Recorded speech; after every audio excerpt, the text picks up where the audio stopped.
I believe that I have successfully navigated my sermon career around not preaching on one of the most disturbing texts in Scripture. Not preaching until today on that text. As a moth is drawn to a flame, the Holy Spirit drew me to the story of Abraham and Isaac.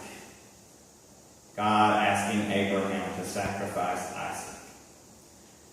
But as the Holy Spirit drew me to that story, the Holy Spirit did not particularly give me any insight into that story. First of all, the first sentence makes me cringe. God tested Abraham. I find the talk of God testing us to be disconcerting at best. I realize that the ancients may have considered a test from God as an attestament to their relationship with the divine. And that without a testing, there was no relationship. In the experience of the ancients, the relationship with God appears to have been a little more brutal.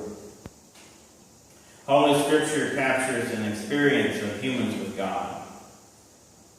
That experience is relevant to us because by trying to grasp just what their experience was as compared to our experience with God, we might get a glimpse of the divine at work in our lives. So I've made an uneasy peace with being tested by God. Sort of. But many of us are tested all the time. Many of us face medical issues. Our loved ones face medical issues. Cancer. Alzheimer's. Things that test us. Test the caregivers. And hadn't Abraham already been tested twice? Remember the story of Sarah and Abraham just, I think it was a week ago. Sarah demanding that Abraham send his child Ishmael and the child's mother Hagar away out into the wilderness, probably to certain death, just so her son Isaac could be numero uno. And it was Sarah's idea in the first place to have Abraham hook up with Hagar to have Ishmael, because they didn't believe God was going to come through. But in the Scripture, when Sarah demands that Ishmael be and his mother Hagar be sent to the wilderness, the Scripture reads, the matter was very distressing to Abraham on account of his son. But God intervenes and tells Abraham not to worry, that God will make sure Ishmael and Hagar survive, and survive well. Ishmael becomes the leader of nations and finds an Egyptian wife. And then there's this other testing of Abraham. Remember the story of Sodom? God says he will destroy the city because of how inhospitable it has gotten. Has nothing to do with gays and homosexuals. It's the inhospitality of the city, of the people who live there. Abraham pleads with God not to destroy the city. And I believe if I remember the story right, God says, okay, find me some righteous people in the city and I won't destroy it. Abraham searches and comes up empty-handed. Then God says, Abraham, find me one righteous person. Abraham searches and is unable to find one. So the city of Sodom is destroyed. But Abraham pleaded with God not to destroy it. So now, as the story we hear today, God has told Abraham to sacrifice his son Isaac. Here's the strange thing. Abraham makes no pleading to save his son's life. The Scripture doesn't say he became distressed. It appears that he just did what the Lord had told him to do. He put the wood on Isaac when they got close to the mountain where this was supposed to happen and started walking to the place. But I want to propose this. I want to propose that Abraham has a wonderful relationship with God. I mean, in another testing, it was God who told Abraham it's time to move. And Abraham, in the beginning of the relationship, picked up and moved, which is always distressing. So Abraham, I believe, is now testing God. I think Abraham, the father of a multitude, does not believe that God won't give him an out in this relationship they have with each other.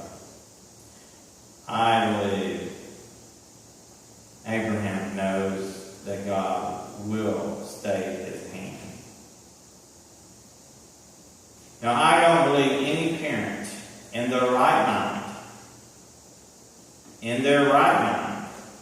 would sacrifice their son or daughter because they thought they heard God say to do it. But we are capable, all of us, of sacrificing children to the voice of men.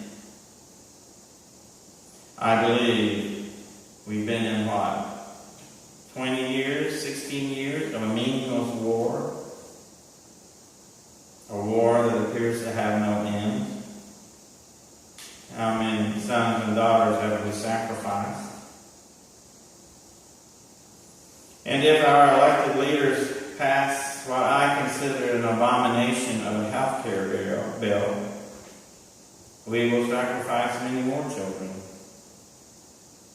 Cutting Medicaid and passing on the savings to the wealthy, those least in need.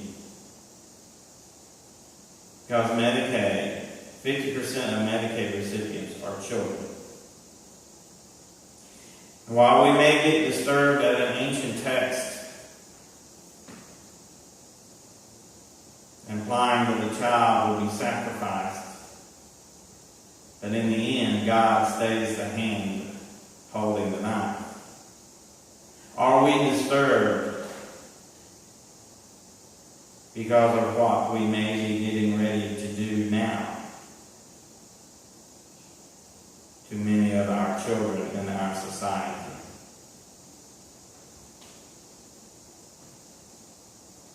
Are we disturbed enough?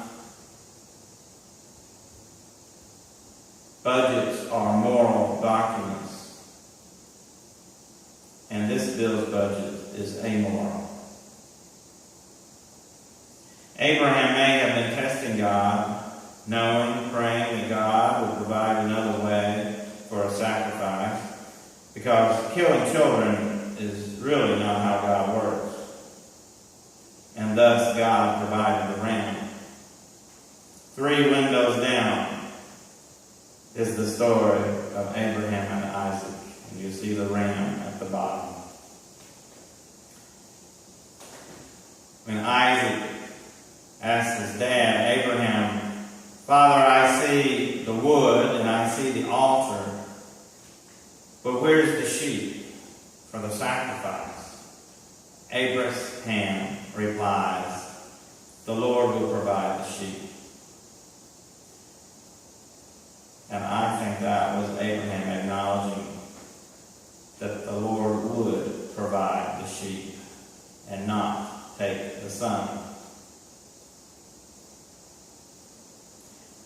I hope, I pray, that God stays the greedy and uncaring hands of those in power now.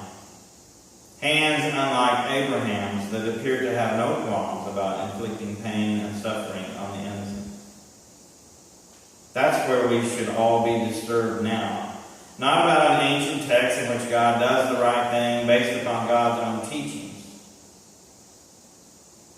And from our gospel today, Jesus says, "Whoever gives even even a cup of cold water to one of these little ones in the name of the disciple, truly, I tell you, none of these will lose their reward. We deny Christ by not following Christ. It does no good to say we believe and then turn our back